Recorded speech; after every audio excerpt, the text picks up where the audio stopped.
നമസ്കാരം. എല്ലാവർക്കും ഊഷ്മളമായ സ്വാഗതം. ഇന്നത്തെ വിഷയം രാമായണത്തിൽ ഏറ്റവും കൂടുതൽ സ്വാധീനിച്ചത് എന്ത്? രാമായണം കർക്കിടക മാസത്തിൽ ഭൂരിപക്ഷം ആൾക്കാരും വായിക്കാറുണ്ട്, നിത്യവും വായിക്കുന്നവരുമുണ്ട്. ആ കൂട്ടത്തിലൊരാളാണ് ഞാൻ. എല്ലാ ദിവസവും രാവിലെ കുറച്ചു ഭാഗം സെലക്റ്റീവായി എടുത്ത് വെച്ച് രാമായണം വായിക്കാറുണ്ട്. അപ്പോൾ എനിക്ക് സ്വാധീനിച്ചതും മറ്റെല്ലാവർക്കും ഈ ഒരു ഭാഗം എല്ലാവർക്കും ഇഷ്ടപ്പെടുന്നതാണെന്ന് എനിക്ക് വിശ്വാസം തോന്നുന്നു. അപ്പോൾ എനിക്ക് സ്വാധീനിച്ചതുമായ കുറച്ച് ഭാഗങ്ങളാണ് ഞാനിവിടെ കൊണ്ടുവന്നിരിക്കുന്നത്. രാമായണത്തിൽ ഒട്ടനവധി കഥകളുണ്ട്.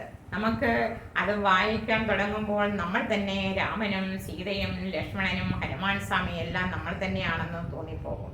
അപ്പോൾ രാമായണത്തിൽ ഏറ്റവും കൂടുതൽ സ്വാധീനിച്ചത് രാമകഥയുടെ പ്രസക്തി തന്നെ രക്തബന്ധങ്ങൾക്കും സ്നേഹബന്ധങ്ങൾക്കും സത്യധർമാദികൾ ജീവിതമൃതമാക്കിയ ശ്രീരാമചന്ദ്രന്റെ കഥയാണ് പറയുന്നത്. എത്ര മനോഹരമായ നിമിഷത്തിലൂടെയാണ് രാമന്റെ കഥ വായിക്കുമ്പോൾ, രാമായണം വായിക്കുമ്പോൾ നമുക്ക് തോന്നുന്നത്. അപ്പോൾ അതിൽ പിതാവിന്റെ ആജ്ഞയനുസരിച്ച് 14 വർഷം കാട്ടിലേക്ക് പോയ രാമന്റെ പുത്രധർമ്മം കണ്ടോ. രാക്ഷസരെ വധിച്ചത് ക്ഷത്രിയധർമ്മം, വീരനായ രാവണനെ വധിച്ചത് വീരധർമ്മമാണ്. തീർന്നില്ല, ഇതെല്ലാം കഴിഞ്ഞു രാജാവായി അഭിഷേകം കഴിച്ചപ്പോൾ രാജധർമ്മം കണ്ടോ. ഇത്ര മനോഹരമായിരിക്കുന്ന കഥയാണ്. പിന്നെയോ അയോധ്യയിൽ മനുഷ്യർക്ക് മാത്രമല്ല നീതി കൊടുത്തത്, സർവചരാചരങ്ങൾക്കും നീതി കൊടുത്തു എന്നുള്ളതാണ് ശ്രീരാമചന്ദ്രൻ. അപ്പോൾ നിങ്ങൾ ചോദിക്കും, ഗർഭിണിയായ സീതയെ എന്തിന് കാട്ടിലേക്ക് അയച്ചു എന്ന്? രാമനറിയാം തൻ്റെ ധർമ്മപത്നി സീതാമാതാവ് പതിവ്രതയാണ്, രാവണൻ കൊണ്ടുപോയത് മായാസീതയാണ്. രാമനറിയാം, പക്ഷെ പ്രജകൾക്കറിയില്ലല്ലോ രാവണൻ കൊണ്ടുപോയത് ആരെയാണെന്ന്. രാമനറിയാം തൻ്റെ ധർമ്മപത്നി സീതാമാതാവ് പതിവ്രതയാണ്, മായാസീതയാണ് കൊണ്ടുപോയിരിക്കുന്നത് രാവണൻ. അപ്പോൾ പ്രജകൾക്ക് എന്തെങ്കിലും തരത്തിലൊരു സംശയം ഉണ്ടാകുമല്ലോ, അവിടെ ഇവിടെയൊക്കെ പറഞ്ഞു തുടങ്ങിയല്ലോ. അതുകൊണ്ട് സീതാമാതാവിനെ രാമൻ കാട്ടിലേക്ക് വിട്ടു. രാമൻ ചിന്തിച്ചിട്ടുണ്ടാവും, തൻ്റെ മക്കൾ ലവകുശന്മാർ കൊട്ടാരത്തിൽ വളർന്നാൽ കൊട്ടാര ചിട്ടയോടുകൂടിയാണ് വളരുന്നത്. അപ്പോൾ ലവകുശന്മാർ നാളത്തെ യുവരാജാവായി വാഴേണ്ടതാണ്, അഭിഷേകം കഴിക്കേണ്ടതാണ്. അപ്പോൾ തൻ്റെ മക്കൾ ലവകുശന്മാർ ഗുരുകുലത്തിൽ വളരണം, എങ്കിലേ ഗുരുകുല ചിട്ടയോടുകൂടി വളരുകയുള്ളൂ.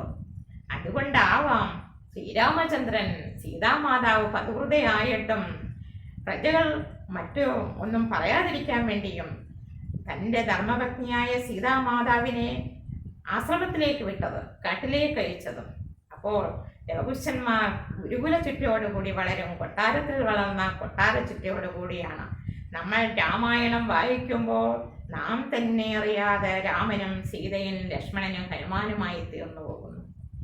അതായത് എത്ര വായിച്ചാലും നമുക്ക് മതി വരില്ല. സുന്ദരകാന്ഡത്തിലേക്ക് കടക്കുമ്പോൾ നമ്മൾ അറിയാതെ തന്നെ, നമ്മളെ ആര് വിളിച്ചിരുന്നാലും നമ്മൾ പോകില്ല. ആ സമയം നമ്മൾ അറിയാതെ തന്നെ രാമായണത്തിലേക്ക് മുഴുകി രാമനും സീതയും ലക്ഷ്മണനും ഹനുമാൻ സ്വാമിയുമായി നമ്മൾ മാറുന്നു. അത്രയ്ക്ക് സുന്ദരമായ ഒരു ബാക്കിയെല്ലാം ഉണ്ടെങ്കിൽ പോലും രാമായണമാണ് ഏറ്റവും നമുക്ക് ഉചിതമായ മനോഹരമായിട്ട് എനിക്ക് തോന്നിയത്. നിങ്ങളെല്ലാവരും രാമായണം വായിക്കണം. കർക്കിടക മാസത്തിൽ മാത്രമല്ല, നിത്യവും നമുക്ക് വായിക്കാം. ഫുള്ള് വായിക്കാൻ പറ്റാത്തവർക്ക് സുന്ദരകാന്ഡത്തിൻ്റെ കുറച്ച് കൊച്ചു ബുക്ക് കിട്ടും, അത് നിത്യവും വായിക്കുന്നത് നന്നായിരിക്കും. അപ്പോൾ എല്ലാവർക്കും ഇഷ്ടപ്പെട്ടിട്ടുണ്ടെന്ന് വിശ്വസിക്കുന്നു. ബാക്കി ഭാഗത്തിൽ കുറച്ച് ഭാഗങ്ങളായിട്ട് ഞാൻ നിങ്ങളുടെ മുന്നിലേക്ക് വരുന്നതായിരിക്കും. നമ്മൾ എന്നും കുക്കിങ്ങും ക്രാഫ്റ്റും ഒക്കെ ആയാൽ പോരല്ലോ, കുറച്ച് എന്നിലെ അറിവുകൾ നിങ്ങളിലേക്ക് കൊണ്ടുവരുന്നു. അറിയാൻ വയ്യാത്തവർക്കും അറിയാവുന്നവർക്കും എത്ര പ്രാവശ്യം കേട്ടാലും മതി വരാത്തതാണ് രാമായണം.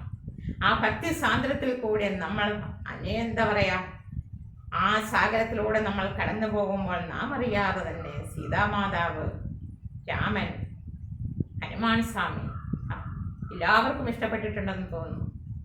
ഇഷ്ടപ്പെട്ടാൽ സപ്പോർട്ട് ചെയ്യുക, ലൈക്ക് ചെയ്യുക. ഇനിയും പുതിയ വിഷയങ്ങളുമായും ഞാൻ നിങ്ങളുടെ മുന്നിലെത്തുന്നതായിരിക്കും. നന്ദി, നമസ്കാരം.